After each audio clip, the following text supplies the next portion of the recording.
Hey everybody, welcome back to another episode of The Agent's Edge. My name is Ryan Palomini. Today we're going to talk about if I had to start over again.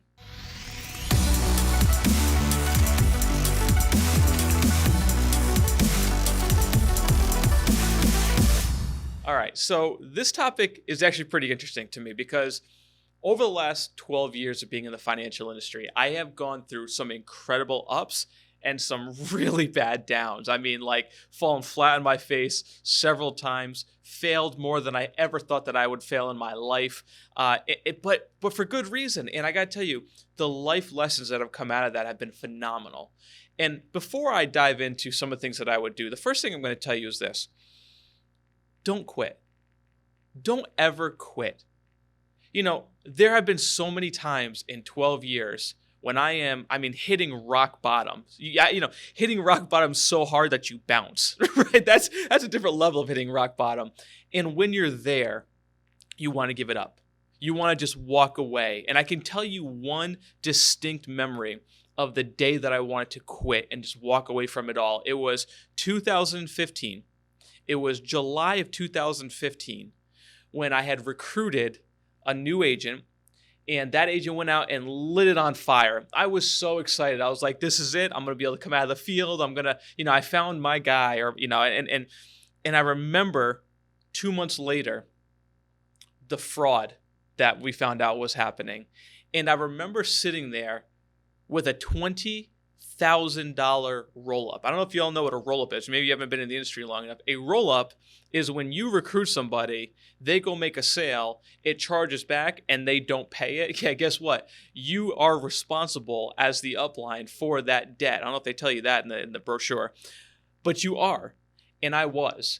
And in July of 2015, I got hit with a $20,000 roll-up, and it was the end for me.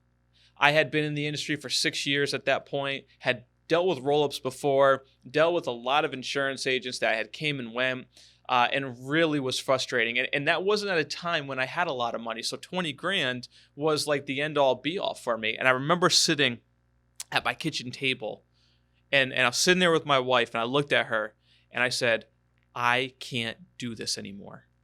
I don't want to do this. I'm not enjoying this. I'm not having fun. How am I going to get rid of $20,000 and still pay the bills? I was scared. Like, just straight up, I was scared.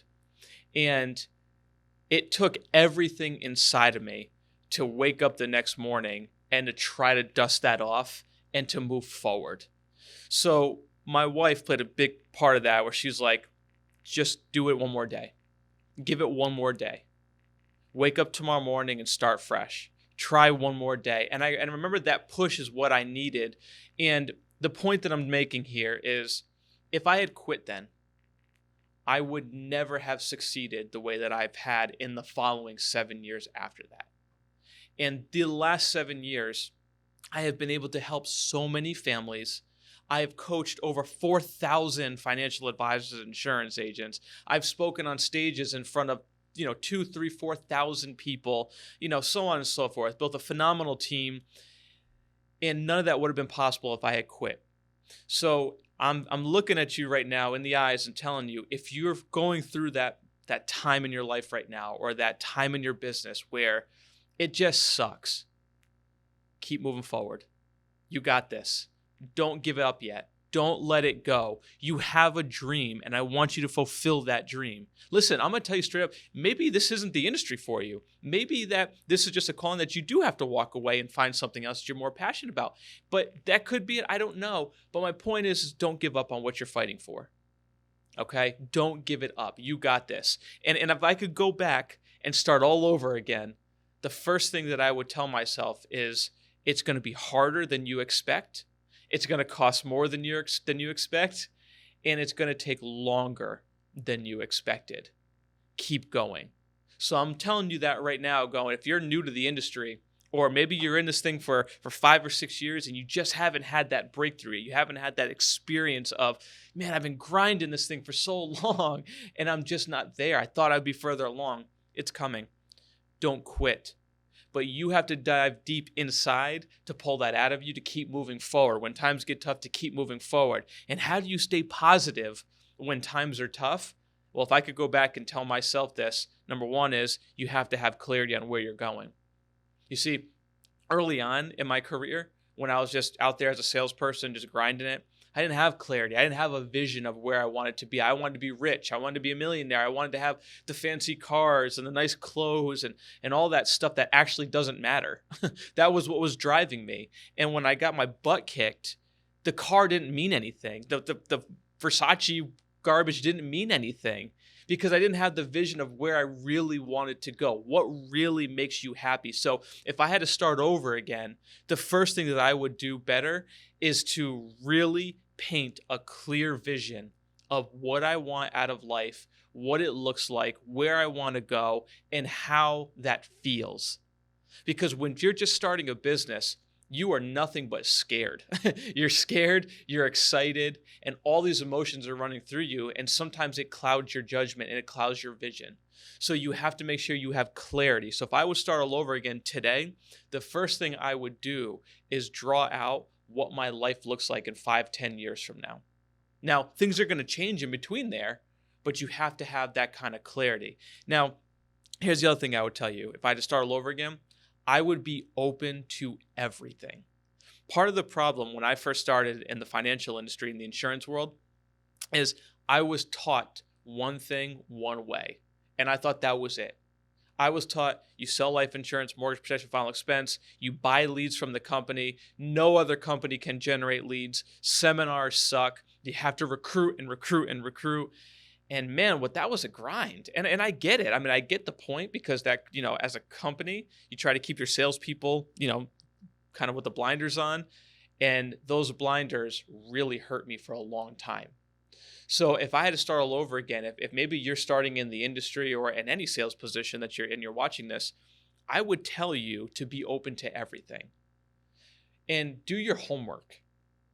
I wish, when I first started, I didn't have the blinders on for as long as I did. That the blinders were on for 6 years and I kept going and I was just going through this cycle and never really progressing like I thought I could.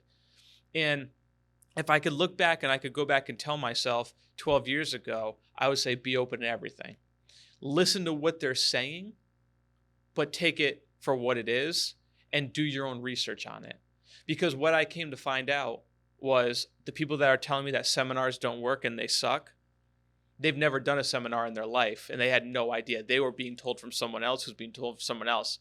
And then when I went out and did my first seminar, I made more money in my life in one day than I made in a year. I need you to think about that for a second. I was told they don't work, but I went out and proved it differently. Had I done that 6 years ago, where could I have been today? So if I go back and start over again, that would be one thing, is be open to everything. The other thing that I would go back and tell myself if I was starting over again is be very careful who you listen to. Because a lot of it is an illusion. A lot of people who are being recognized on these high income earners, a lot of it's an illusion, and you need to be very careful with that. And I found that out the hard way too. The person that I was, being mentored by was the millionaire. Come to find out, he maybe hit $1 million one time, but was on stage being promoted as the millionaire, and he had to hit the million mark in several years. Right? So you have to be careful with who you take advice from because now the tables have turned and I'm further along than that person who's still in that same organization, right? So you be careful who you're following. Listen, if you're listening to somebody teaching you something, are they actually doing it? Think about that for a second. If somebody's teaching you how to sell insurance and you're listening to them over and over and over again, the question you should ask yourself, when was the last time that person actually wrote an insurance policy? I'm going to teach you objections. I'm going to teach you this. I'm going to teach you that. Okay, perfect. Before I listen to you, when was the last time you wrote a life insurance policy? The things you're teaching me on, when did you last do that? And I remember my mentor early on was teaching me all of these things. And I'm like, wow, great advice. But he hadn't been in the field in 8 years. Well, wait a minute. You did it before, but times have changed, things have changed. How can you give me advice on something you're not even doing anymore? And I get that there is a point where you want to come out of the field, but I'm proving a point here that you need to be careful who you listen to. The same thing with books you read. I love all these famous authors. They're all phenomenal. And if I could go back and start over again, I would be more selective with the books that I read and read books from people who have actually done it. It's a big part. I'm a big proponent of personal development. My most prized possession that I actually have outside of my family's first, but my most prized possession is my library. And in that library, I'm very selective with who goes in there. Because does the author just write a book and become rich, or do they actually build something? Same thing in your business. So again, be careful who you listen to and who you follow. Now, the other thing that I would tell myself early on is, Ryan, become a student of the industry. Study the industry. Because for 6 years, like most of you watching, all I did was sell life insurance. I didn't know how to spell the word annuity, had no idea what an annuity was, no idea about assets under management, no idea about taxes, no idea about Social Security, IULs, whole life cases. Remember, the blinders were on. And I see some of you on social media and you're really deep into one thing, and that's great. But be open to other things too that could really expand your business, because there will come the time where you're capped out. When I made the transition from selling life insurance door to door to become more of the financial planner, that transition happened because I started realizing that there was more out there, and I took the blinders off and said, wait a minute, what about this over here? What about this part of my business that I could offer? What about this part? How does this fit into my business model? The other thing I would tell myself earlier on is know that your business model is going to change over time. Meaning what you think is going to happen for the rest of your life will change. 12 years ago when I started, you could never have convinced me that I was going to be in wealth management. You could never have convinced me that I was going to run a tax practice and have tax clients in all 50 states. You couldn't convince me of that earlier. But the evolution of your business, things will change. So be open to it. Be open-minded to why you would do things. I'll give you an example. Why would I become a tax practice? Well, because what a phenomenal way to stay in front of your clients every single year. They have to come and get their taxes done. Therefore, you're at the first thought of their mind when tax season comes around. If they're a client that, is too young to do a rollover, but here they are coming back to you for the next 5 years, when they are of age, who are they going to do business with? You, because, I didn't think like that earlier on because I didn't know that was a path. That was something that I should be focused on. So be smart about the way that you grow your business. And again, run it in different phases. Phase 1 is not going to be the same as phase 5. Make sure you go back and watch my video on the phases, how to run your business in phases. Okay. Now, the last thing that I would tell myself is, Ryan, be smart with your money. Be smart about the way you invest in your business. Be smart about the way that you buy things that you think are impressive that mean nothing to most people.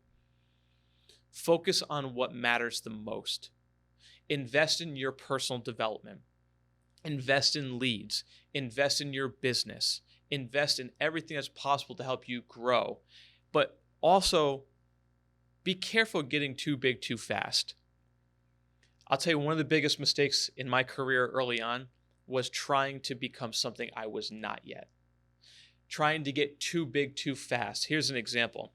When I first started, like my first year in business, I had this little tiny box of an office above a barber shop. And I loved it. It was Saturday mornings, so I'm making my dials. I got the music bumping, everything was happening. And it was an interesting environment to be in. I loved every minute of it. And I still have really good memories of it today. And I was happy there because I was paying $150 a month for this little tiny room with a desk and a phone. And those are the basics. It's all I needed at the time. I didn't need this big fancy office. I couldn't afford it. But I remember one of my mentors early on coming in and saying, Ryan, you want to grow your business, right? I said, yeah. He said, there's nothing impressive about the office that you're in right now. Now, being that I was young and naive in the business, I took that as I got to go out and get this impressive office to impress people because that's how my business is going to grow. When in reality, that almost derailed me and actually almost bankrupted me. So you have to be really careful with the advice that you take. Take every decision and make every decision as if it's going to bankrupt your business. And you need to think about that. How will this decision affect my business. And if I could go back and do it over again, I would be slower to make important decisions for the long term. Because instead of diving into an office for $1,000 a month that I could not afford, now I've got the internet, the cable, the electricity, all the things that I had to go on top of that $1,000 a month, versus me staying in my office at $150 a month, everything included. What I should have done was taken the additional $850 or whatever, that $9,000 that I was pouring into the office, and put it back into leads. Because that's what it would have made my business grow a lot faster. Because instead of flushing cash out here, I would have flushed my bank account with cash and allowed me to do more things and grow differently. So again, if I had to do it over again, I would be smarter with my decision-making process. So for those of you that are just getting started, think about that. Listen, pay attention, be observant, be open to everything.